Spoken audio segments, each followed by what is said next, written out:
23 और 28 पर बोलने का अवसर दिया, इसके लिए धन्यवाद करना चाहूँगा माननीय मंत्री महोदय का भी कि इन्होंने 27,600 करोड़ रुपए का बजट जो पेश किया है। लेकिन निवेदन यही रहेगा कि ये बजट पूरा इम्प्लीमेंट हो, राजस्थान की जनता को इसका लाभ मिले। मैं मंत्री महोदय आपका ध्यान जयपुर एसएमएस से स्टार्ट कर देता हूँ कि जयपुर एसएमएस राजस्थान, हरियाणा, गुजरात, इन 3-4 स्टेटों के पेशेंट यहाँ आते वही हैं जो गरीब हैं। वो पैसे वाला कोई एसएमएस में नहीं आता, चाहे राजस्थान का हो, चाहे हरियाणा का हो, चाहे यूपी का हो, चाहे गुजरात का हो। पिछले दिनों में मेरे बच्चे को एडमिट करा रखा था और मैं वो रात को वहाँ रुका था। मंत्री महोदय, ये हमारी सरकार के टाइम की बात है, मैं आपके ऊपर एलिगेशन नहीं लगा रहा हूँ कि वहाँ तकरीबन 1500 से 1800 अटेंडेंस जो पेशेंट के साथ रहते हैं वो बाहर खुले में सो रहे थे। और रात को जब बारिश आनी शुरू हुई तो वो अपने अपने जो भी बिस्तर था उसको लेकर के और उन बरामदे की तरफ भागे, तो वहाँ बरामदे के अंदर उनको सुरक्षा गार्डों ने घुसने नहीं दिया। मुझे बड़ा अजीब लगा कि यार ये बेचारे गरीब कहाँ जाएंगे इस रात के अंदर। मैंने उसी टाइम बात की थी बाहर निकल के माननीय मंत्री महोदय से कि मंत्री जी एसएमएस हॉस्पिटल का ये हाल है, तो मंत्री जी ने मुझे आश्वासन दिया था कि हम इसकी कोई व्यवस्था करेंगे। और उसके बाद मैंने एक बॉम्बे भामाशाह से बात की, उसका मैंने वीडियो बनाया और बना करके मैंने भामाशाह को भेजा कि एक भामाशाह था उनका मेरा मित्र, उन्होंने कहा आप परमिशन लो और कल से काम चालू करो और यहाँ एक अच्छा सेट बनाओ और अच्छी व्यवस्था करो, फैन लगाओ, कूलर लगाओ, पानी की पीने की व्यवस्था करो। लेकिन दुर्भाग्य की बात है कि वो परमिशन मिलते मिलते 6 महीने निकल गए थे। और जैसे अभी श्रवण जी कह रहे थे कि आज मंत्री जी सदन में नहीं है वो, तो मेरा आपसे निवेदन है माननीय मंत्री महोदय कि आप उस गरीबों की भावनाओं को देखते हुए, पैसे वाले कहीं भी इलाज करा सकते हैं लेकिन एसएमएस में गरीब जाएगा, तो वो जो बाहर का जो नज़ारा है उसको ध्यान में रखते हुए और उनकी कोई व्यवस्था की जाए। मैं पहले मेरे विधानसभा क्षेत्र की डिमांड रख देता हूं कि आपने अच्छा बजट पेश किया है और पिछली सरकार के टाइम से मेरे विधानसभा क्षेत्र में जो भवन उपजिला अस्पताल का वो बन रहा है, आपसे निवेदन है कि आपके जिस भी संस्था को कार्यकारी एजेंसी बनाया है उसको आदेश करके और गुणवत्तापूर्वक बनाए। पिछले दिनों एक बीबीपुर गांव है, उसमें सीएचसी का भवन चल रहा था और गांव वाले जब वहां जाके देखा, पूरी मीडिया में चला था वो, आज तक पे, फर्स्ट इंडिया पे, सब पे चला था वो वीडियो कि उस जो उन्होंने पीसीसी की थी उसके अंदर से गांव वालों ने हाथ से मिट्टी निकाल करके और बाहर फेंकी थी।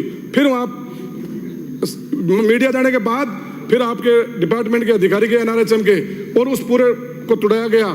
तो इसलिए ऐसा ना हो कि वहां कोई गुणवत्तापूर्ण काम नहीं हो, इसलिए मेरे निवेदन है कि गुणवत्तापूर्ण काम कराया जाए। मेरे विधानसभा क्षेत्र से पाली अंबाला हाईवे गुजरता है, उस पर एक रामगढ़ कस्बा है, शहर है, वहाँ नगर पालिका भी है, एसडीएम ऑफिस है, तहसीलदार कार्यालय है, बिजली बोर्ड का सब कार्यालय है। तो उस अस्पताल में भी 11 डॉक्टरों के पद हैं।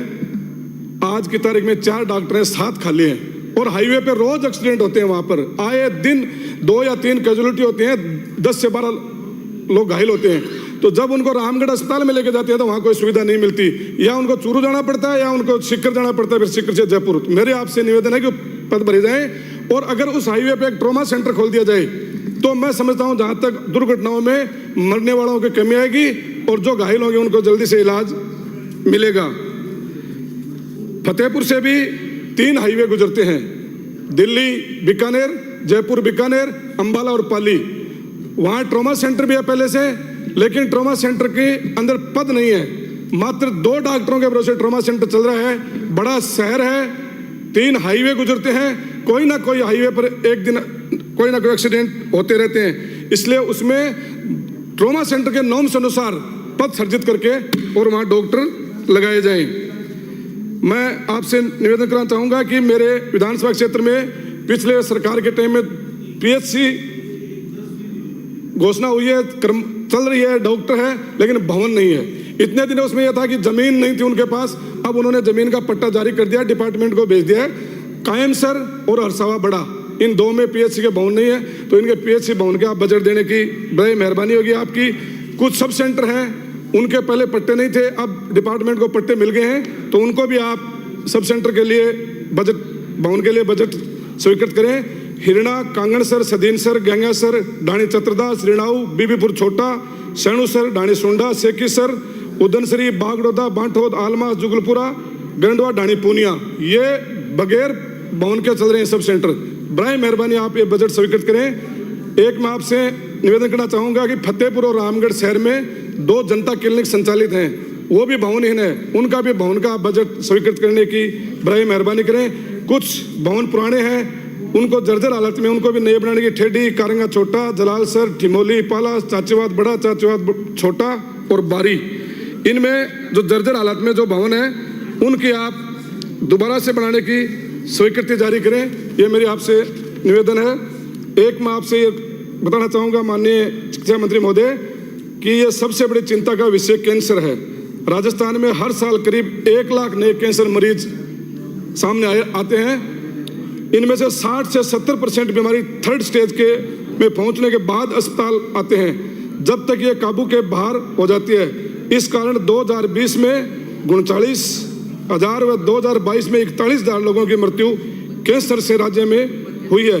इस पर काबू पाने के लिए हम सबको मिलकर के प्रयास करना चाहिए।